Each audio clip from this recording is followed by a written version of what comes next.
دا یو کس مدرسې ته چې کوم غل دی مونږ راغلی او دا تیر ژمي کې م راغلی و بیا دې ځای نه چې کله مونږ طلباو زه روچتولم نو دی هغه ټایم سره یې تښتېدلی و او طلبا چې کوم په ده روچت شي وو نو هغه لږ داسې کوم عمر یریدو ده ورته ځان نه داسې بلا غوندې هم جوړه کړه نو بهرحال خو تښتېد اوس بیا اوړي کې دی بیا راغلی دی چې اوس اوړي کې مونږ ونیو نو ده ووی چې په ما باندې ناوخته شوی او زه دلته رونه راپټ شوی وم او باقي داسې وغیره خبرې کولې او زه دلته رالم نو اول ده ووی چې زه د مانځه نه مخکې مونځ چې کله وشو نو زه دلته راوختم و دغلته کې دین نه پروت وم په هغه ځای کې دغه مخامخ ځای چې دې کې دین نه پروت وم بیا مونږ ورته وویل چې ته بره څه ته راختې نو وایي زه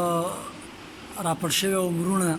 بیا دی مونږ ته هلته کې راغی هغه مخامخ ځای ته نو مونږ ورته وویل هلته څه ته راغلی نو ده وویل چې دلته د ما ګرمي وشوه نو زه هلته کې په دې وجې باندې لړم ما چې زه پرې لږ هوا ته سملم نو ده ته مونږ وویل چې دلته بجلي لړه چې ته هلته راغلې که څه وجه وه چې پرې رالې نو ده وویل چې او بجلي لړه دې وجې نه زه پرې لړم نو دلته یو طالب علم و چې دلته خو یو پي ایس ده مونږ سره دلته کې یو پي ایس هغه وینې مخامخ دلته خو بجلي نه ځي نو ده بیا وی نه بجلي د وجې نه وم لړم همداسې ګرمي وشوه بیا ده وویل چې یاره زه د مونځ نه چې مونځ شو نو راختلی یم نو مونږ هغه ځای کې ورکې پوڼکې دي دلته مونږ پوړ داسې نیغ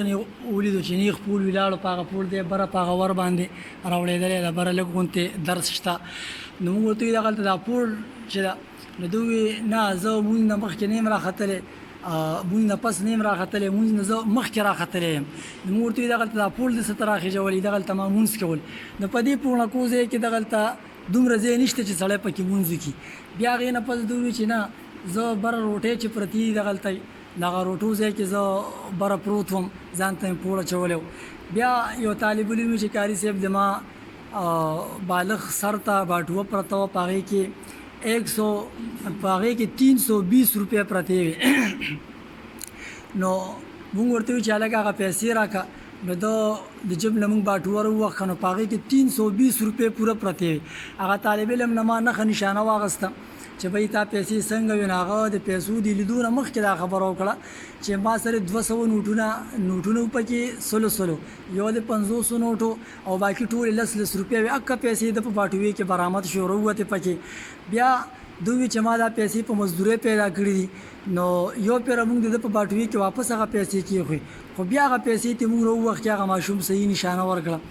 بیا د هغې نه پس هغه ماشوم ته الله پاک مونږ ته حقیقت ښکاره کولو هغه ماشوم ته هغه ځای کې مخامخ په دغه ځای کې شکور و د هغه یو لاندې شکرۍ وه په هغه شکرۍ کې د دغې ماشوم هغه مخامخ ماشوم دی د دغې ماشوم باټو په اشکرۍ کې ایښې وه اشکرۍ د پاسې بیا په شکور ایښی و نو هغه باټو هم راووته او پیسو نه تشه وه